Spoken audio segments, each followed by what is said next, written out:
तो Donald Trump ने एक अनाउंसमेंट की है जैसे कि वो एक हिस्टोरिक एग्रीमेंट बता रहे हैं। उनके अकॉर्डिंग हमास ने गाजा में कंप्लीटली डिसआर्म होने के लिए एग्री कर लिया है, और सिर्फ हमास ही नहीं बल्कि गाजा में मौजूद दूसरे जो आर्म्ड ग्रुप्स हैं वो भी इस एग्रीमेंट का हिस्सा होंगे, और बदले में इसराइल अपनी फोर्सेस गाजा से विड्रॉ करेगा। और यहाँ आप ट्रंप के ऑफिशियल पोस्ट भी देख सकते हैं, इन्होंने लिखा है कि today the board of peace reach the historic agreement for the complete disarmament of Hamas and all other arm groups in Gaza. देखिए, हमास के डिसआर्ममेंट की बात पहली बार नहीं हुई है, इससे पहले भी हम ऐसी अनाउंसमेंट कई बार देख चुके हैं। इसलिए यहाँ असली सवाल ये है कि इस बार ऐसा अलग क्या हुआ है, और क्या कुछ चीजें हैं जो कि अभी भी अनरिजॉल्व हैं। तो चलिए सब कुछ डिटेल में समझते हैं और देखते हैं कि ये पूरी डेवलपमेंट है क्या। नाउ इस पूरी सिचुएशन का कंटेक्स्ट समझने के लिए आपको थोड़ा सा पीछे जाना पड़ेगा। पिछले साल अक्टूबर में हमास और इसराइल के बीच एक सीजफायर एग्रीमेंट हुआ था, मतलब दोनों ने ऑफिशियली जो फाइटिंग चल रही थी इन लोगों की उसको रोकने को लेकर एक एग्रीमेंट साइन किया था। ये एग्रीमेंट हुआ था ट्रंप एडमिनिस्ट्रेशन के दिए हुए एक 20 पॉइंट प्लान के बेस पर, और उस प्लान के दो मेजर पार्ट्स थे।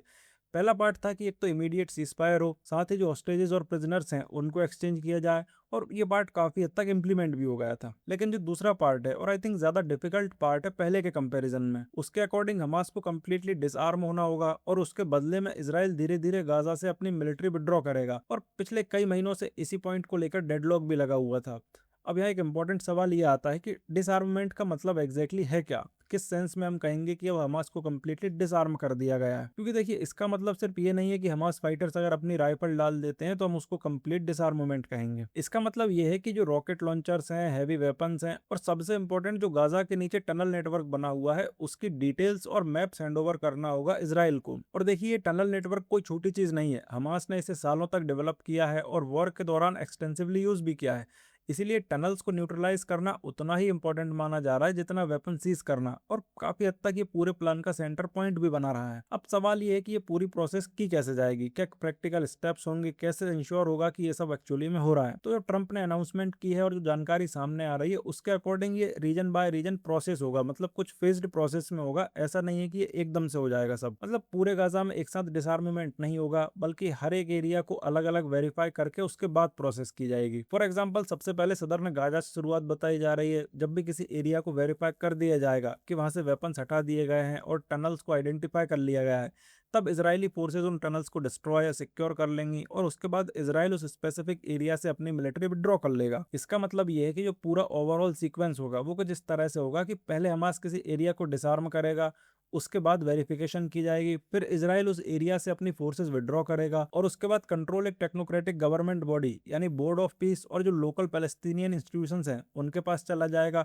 कम से कम ऑन पेपर तो अभी तक हम लोगों को यही दिखाई दे रहा है। लेकिन देखिए, यहाँ पर थोड़ी कॉम्प्लिकेशंस भी हैं, क्योंकि हमास का जो आर्म्ड विंग है जो उसकी पॉलिटिकल लीडरशिप से काफी हद तक एक इंडिपेंडेंटली ऑपरेट करता है, उसका पहले से ही स्टैंड ये रहा है कि जब तक इसराइल सीज फायर के पहले फेज में किए गए अपने कमिटमेंट्स को पूरा नहीं करता, जैसे एग्रीड एरियाज से विड्रॉल, ह्यूमैनिटेरियन एड की अनइंटरप्टेड एंट्री और जो बाकी पेंडिंग सीजफायर ऑब्लिगेशंस हैं, जब तक इसराइल ये सब पूरे नहीं करता तब तक वो डिसआर्ममेंट पर डिस्कशन भी नहीं करेगा। उनका आर्गुमेंट काफी सिंपल है, उनके हिसाब से पहले डिसआर्ममेंट की डिमांड करना वॉर को बस एक नए तरीके से कंटिन्यू करना है। On the other hand, Israel की साइड पर भी डाउट्स कम नहीं है। नेतन्याहू की जो गवर्नमेंट है उसका कहना है कि ये प्रपोजल इसराइल की ओरिजिनल डिमांड को कंप्लीटली सेटिस्फाई नहीं करता। इसराइल का ऑब्जेक्टिव हमेशा से कंप्लीट डिमिलिटराइजेशन रहा है। सिंपल लैंग्वेज में समझे तो इसराइल चाहता था कि हमास एक ही बार में अपने सारे वेपन्स, मिसाइल्स, रॉकेट लॉन्चर्स और जो मिलिट्री इंफ्रास्ट्रक्चर है उस सबको सरेंडर कर दे। लेकिन करंट प्रपोजल में ये प्रोसेस स्टेप बाय स्टेप है, जो कि इसराइल के लिए एक्सेप्टेबल नहीं है। और जो मीडिएटिंग कंट्रीज हैं जिन्हें कि ट्रंप ने अपनी पोस्ट में भी मेंशन किया है, इजिप्ट है, कतर है, टर्की है, उनका मानना है कि एक ही बार में पूरा हैंडओवर रियलिस्टिकली पॉसिबल ही नहीं है, क्योंकि हमास के वेपन्स और टनल्स पूरे गाजा में काफी डीपली स्प्रेड हैं। इसी वजह से ये फेज्ड मॉडल कॉम्प्रोमाइज के तौर पर सामने आया। लेकिन अगर ऑब्जेक्टिवली देखा जाए तो ये कॉम्प्रोमाइज दोनों साइड को पूरी तरह से सेटिस्फाई नहीं करता। तो फिर सवाल ये है कि इतनी कॉन्फिडेंस के साथ अनाउंसमेंट की ही क्यों गई है। देखिए, इसका जवाब आपको मिलेगा पॉलिटिक्स में। देखिए, ट्रंप एडमिनिस्ट्रेशन के लिए ये कहना कि हमास ने पहली बार ऑफिशियली एक डिसआर्ममेंट रोड मैप को एक्सेप्ट किया है, ये अपने आप में एक पॉलिटिकल विक्ट्री है। फिर चाहे उस रोड मैप को ग्राउंड पर इंप्लीमेंट करने के लिए अभी भी दर्जनों कंडीशंस बाकी हों, उससे ट्रंप को कोई फर्क नहीं पड़ता। और अगर आप देखेंगे बोर्ड ऑफ पीस की तरफ, तो बोर्ड ऑफ पीस के ऑफिशियल्स का कहना है कि अगर ये रोड मैप सक्सेसफुली इंप्लीमेंट होता है तो जो गाजा के लगभग 20 लाख लोग हैं उनको इसका सीधा बेनिफिट मिल सकता है, क्योंकि वॉर के बाद आज भी बहुत सारे लोग टेंट्स या डैमेज्ड शेल्टर्स में रहने को मजबूर हैं, और ये बात अपनी जगह काफी हद तक सही भी है। इवन एक रिटर्न रोड मैप होना पिछले हफ्ते के कंपैरिजन में एक डेफिनेटली एक स्टेप फॉरवर्ड है, लेकिन रोड मैप होना और उस रोड मैप का ग्राउंड पर सक्सेसफुली एग्जीक्यूट होना, ये दोनों बिल्कुल अलग अलग चीजें हैं। और अगर आप हिस्ट्री देखोगे तो इस कॉन्फ्लिक्ट में ऐसे कई सीज फायर एग्रीमेंट पहले भी कोलैप्स हो चुके हैं। इसीलिए ये एग्रीमेंट एक्चुअल इंप्लीमेंटेशन तक पहुंच पाता है या नहीं, और अगर पहुंच भी पाता है तो कितने समय तक टिकता है, ये देखना अभी भी बाकी है। फिलहाल सिचुएशन ये है कि दोनों साइड्स टेक्निकली एक ऐसे फ्रेमवर्क पर एग्री हुई है जिसे दोनों ही एक दूसरे पर ट्रस्ट ना होने की वजह से पूरी तरह रिलायबल नहीं मानती। वैसे अगर मैं आपसे पूछूं तो आपका क्या मानना है, क्या ये एग्रीमेंट लंबे समय तक टिक पाएगा या फिर ये कुछ ही दिनों में खत्म हो जाएगा, जैसे कि ईरान के साथ सीज फायर खत्म हुआ था। खैर ये स्टोरी यहाँ खत्म नहीं होती, क्योंकि इस एग्रीमेंट के सामने कुछ और भी जो प्रैक्टिकल चैलेंजेस हैं उनकी भी बात करते हैं। देखिए गाजा में सिर्फ हमास ही नहीं है, वहां पर पैलेस्टीनियन इस्लामिक जिहाद है, इसके अलावा भी और भी कई सारे छोटे आर्म्ड ग्रुप्स भी एक्टिव हैं। तो टेक्निकली ये एग्रीमेंट उन पर भी अप्लाई होता है, जैसे कि ट्रंप ने अपनी पोस्ट में मेंशन किया है।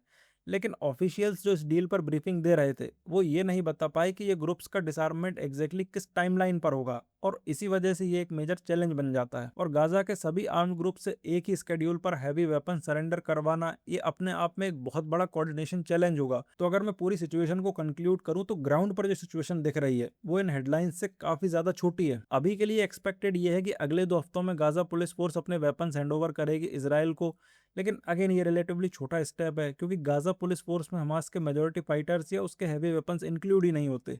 असली टेस्ट तो तब होगा जब हमास के मेजर वेपन्स हैंडओवर शुरू होगा, और वही हैंडओवर डिसाइड करेगा कि इसराइल लार्ज स्केल पर विड्रॉ करता है या नहीं। फिलहाल जो पूरा प्रोसेस है वो ट्रस्ट और इंडिपेंडेंट वेरिफिकेशन के ऊपर डिपेंड करता है, और अभी तक इन दोनों चीजों का रियल वर्ल्ड टेस्ट हुआ नहीं है। खैर जो भी हो, लेकिन आई होप कि इस वीडियो के थ्रू आपको ये पूरी डेवलपमेंट अच्छे से समझ आ गई होगी। अगर ये वीडियो पसंद आई हो तो वीडियो को लाइक जरूर करें, इससे मेरा कंटेंट और भी लोगों तक पहुंचेगा। फिलहाल के लिए इतना ही, मैं मिलूंगा आपसे अगली वीडियो में। For the time being this was all from my side, thank you for watching, this is Harshvardhan Gurjar signing off.